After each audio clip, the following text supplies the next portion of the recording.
जनता ने विपक्ष को यह संदेश दिया कि वो दौर बीत चुका जब विरासत से तय होते थे कि सिंहासन किसका है। वो दौर बीत चुका जब विरासत से तय होते थे सिंहासन किसका है। अब जनता तय करेगी कि साम्राज्य किसका होगा। विपक्ष से कहना चाहूंगी कि लाजमी है तुम्हारा मेरे किरदार पर उंगलियां उठाना, लाजमी है तुम्हारा मेरे किरदार पर उंगलियां उठाना। तुम वो जो चाह कर भी मेरे मयार तक नहीं आ सके, आप योगी जी पर उंगलियां उठा सकते हैं। आपको पीडीए इसलिए याद आ रहा है कि आपकी सरकार में यानी पिछले 70 वर्षों में जितना शोषण दलितों का, जितना पिछड़ों का हुआ है, शायद ही किसी का हुआ। श्रीमती अलका सिंह जी, कि आपने मुझे बोलने के लिए मौका दिया। विपक्ष जो लगातार मेरी सरकार पर हमलावर रहा है, मुझे लगता है कि विपक्ष को उन चीज़ों का आकलन करना चाहिए कि सरकार का बजट क्या कहता है और सरकार की नीतियां क्या कहती हैं। हाल ही में मान्यवर कुछ प्रदेशों में चुनाव हुए और सरकार की नीतियां, उसका बजट चाहे केंद्र सरकार हो या प्रदेश की सरकार हो, वो क्या कहता है, जनता क्या सोचती है, जनादेश ने जवाब दिया है। हरियाणा का जो चुनाव था, ये महज चुनाव नहीं था, ये हार जीत का मुद्दा नहीं था। हरियाणा के चुनाव ने यह साबित किया कि जिस अन्नदाता किसान के नाम पे इस देश को अराजकता में झोंकने की कोशिश की गई, हरियाणा को जाट बनाम गैर जाट की राजनीति में बांटने की कोशिश की गई, जातिवाद की राजनीति में बांटने की कोशिश की गई, उस हरियाणा ने सरकार की नीतियों पर मोहर लगाते हुए यह संदेश दिया कि हम सरकार की नीतियों से सहमत हैं। अन्नदाता किसान ने एक सुर में सहमति दी। हरियाणा एक प्रयोगशाला थी, बहुत बड़ी प्रयोगशाला थी अन्नदाता के नाम पर। इसके बाद चुनाव आता है दिल्ली का। दिल्ली जिसे मिनी इंडिया आप कह सकते हैं, पूरब से पश्चिम और उत्तर से दक्षिण का व्यक्ति निवास करता है, और उस दिल्ली के व्यक्ति ने, प्रत्येक राज्य के निवास करने वाले व्यक्ति ने एक सुर में सरकार की नीतियों को सराहते हुए जवाब दिया कि हम सरकार की नीतियों से सहमत हैं और ये वो सरकार है कि यदि हमें समस्या हुई तो घुटने के बल बैठकर सरकार हमें सुनेगी। इस जनादेश का विपक्ष ने आकलन ही नहीं किया, क्योंकि उसे तो सिर्फ सत्ता प्राप्ति चाहिए थी। और जनता ने विपक्ष को यह आदेश दिया, जनता ने विपक्ष को यह संदेश दिया कि वो दौर बीत चुका जब विरासत से तय होते थे कि सिंहासन किसका है। वो दौर बीत चुका जब विरासत से तय होते थे सिंहासन किसका है। अब जनता तय करेगी कि साम्राज्य किसका होगा। सबसे बड़ा कष्ट विपक्ष का ये था। माननीय अधिष्ठाता महोदय, एसी कमरों में बैठे विपक्ष के तमाम नेताओं ने 2024 के चुनाव में एक भ्रम फैलाया जनता के बीच में कि भारतीय जनता पार्टी संविधान को समाप्त कर देगी। लेकिन हमारी सरकार कहते हैं ना कि जो भ्रष्टाचारी होते हैं, जो लुटेरे और दलाल होते हैं, उनका काम होता है किसी सच्चे व्यक्ति के खिलाफ अफवाहें फैलाना। वही सरकार के खिलाफ किया गया। लेकिन सरकार, चाहे माननीय प्रधानमंत्री रहे हो या मुख्यमंत्री रहे हो, सर झुकाकर जनहितकारी नीतियों की बात करते रहे, क्योंकि वक्त नहीं था उस प्रोपेगेंडे का जवाब दे पाने का। संभवतः लोकसभा चुनाव में इन्होंने खूब चलाई अफवाह, लेकिन जनता जनार्दन ने उत्तर प्रदेश विधानसभा के चुनाव में सूद समेत इनको जवाब दिया है और ये बताया है। और जनता ने जो जवाब दिया, बता दिया कि तुम्हारी अफवाहें सिर्फ अफवाहें हैं। इन छद्म युद्धों से सरकार को आप गिरा नहीं सकते हैं। और विपक्ष से कहना चाहूंगी कि लाजमी है तुम्हारा मेरे किरदार पर उंगलियां उठाना, लाजमी है तुम्हारा मेरे किरदार पर उंगलियां उठाना। तुम वो जो चाह कर भी मेरे मयार तक नहीं आ सके, आप योगी जी पर उंगलियां उठा सकते हैं, लेकिन 20 वर्ष अपने शासन को देखिए।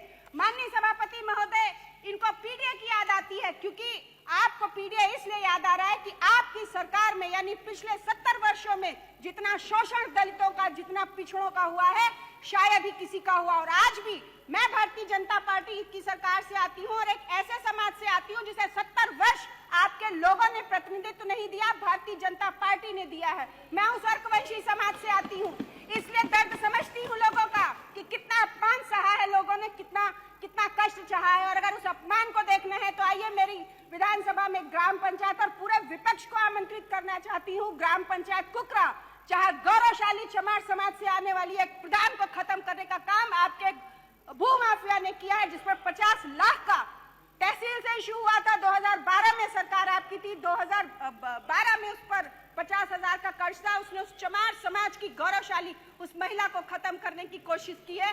ये किया है आपके लोगों ने।